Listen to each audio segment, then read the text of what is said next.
Daily. Taste the Daily.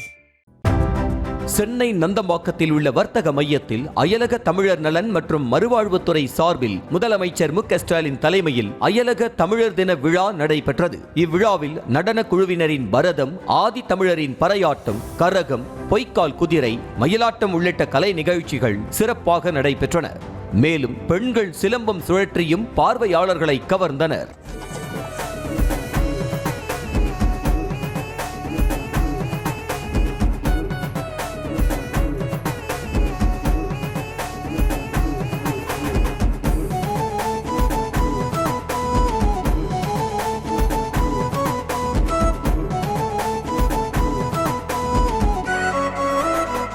இதனைத் தொடர்ந்து அரங்கிற்கு வந்த முதலமைச்சர் மு.க.ஸ்டாலினுக்கு உற்சாக வரவேற்பு அளிக்கப்பட்டது.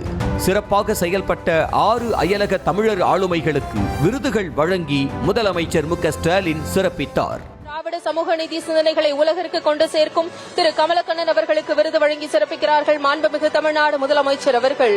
சமூக நோக்கங்களை முன்னெடுத்து வரும் முனைவர் ஸ்ரீதேவி சிவானந்தம் அவர்களுக்கு விருது வழங்கி சிறப்பிக்கப்படுகிறது. உலக அளவில் கடல் நீரை குடிநீராக மாற்றும் திட்டங்களை வெற்றிகரமாக வடிவமைத்து செயல்படுத்தி வருகிறது.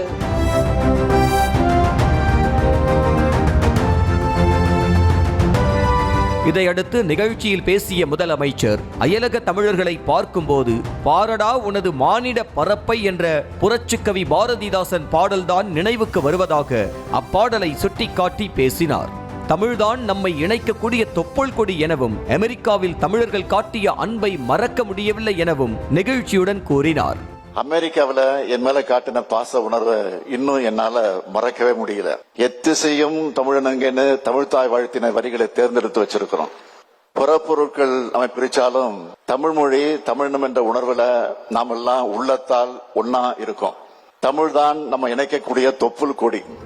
அயலக தமிழர்களுக்கு நாட்டுப்புற கலைகள், தமிழ் மொழிகள் குறித்து பயிற்சி நடத்தும் திட்டத்தை முதலமைச்சர் அறிவித்தார். இத்திட்டத்தில் 100 ஆசிரியர்கள் மற்றும் தமிழ் கலைஞர்களுக்கு பயிற்சி அளித்து அயலக தமிழர்கள் வசிக்கும் பகுதிகளுக்கு அனுப்பி பயிற்சி நடத்த உள்ளனர். இத்திட்டத்திற்காக 10 கோடி ரூபாய் ஒதுக்கீடு செய்யப்பட்டுள்ளதாகவும் அவர் அறிவித்தார். இந்த பயிற்றுனர்கள் அந்த பகுதியிலே இருக்க தமிழ் சங்கங்கள் கூட இணைந்து தமிழ் மொழியையும் தமிழ் கலைகளையும் 2 ஆண்டுகளுக்கு நேரடி பயிற்சி வகுப்புகள் மூலமாக நடத்துவாங்க. இதுக்காக 10 கோடி ரூபாய் நிதி ஒதுக்கப்படும் என்ற மகிழ்ச்சியான செய்தியை இந்த நிகழ்ச்சியின் வாயிலாக நான் அறிவிக்கிறேன். இதனையடுத்து அயலக தமிழர்களை சந்தித்த முதலமைச்சர் மு.க.ஸ்டாலின் புகைப்படம் எடுத்துக்கொண்டு மகிழ்ந்தார்.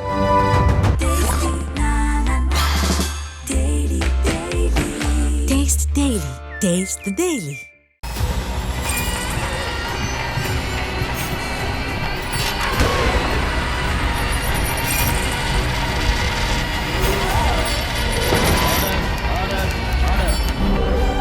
நிகழ்தகவு குற்றங்களின் மறுபரிமாணம். நாள்தோறும் இரவு 10 மணிக்கு இணைந்திருங்கள் நமது நியூஸ் தமிழ் தொலைக்காட்சியோடு.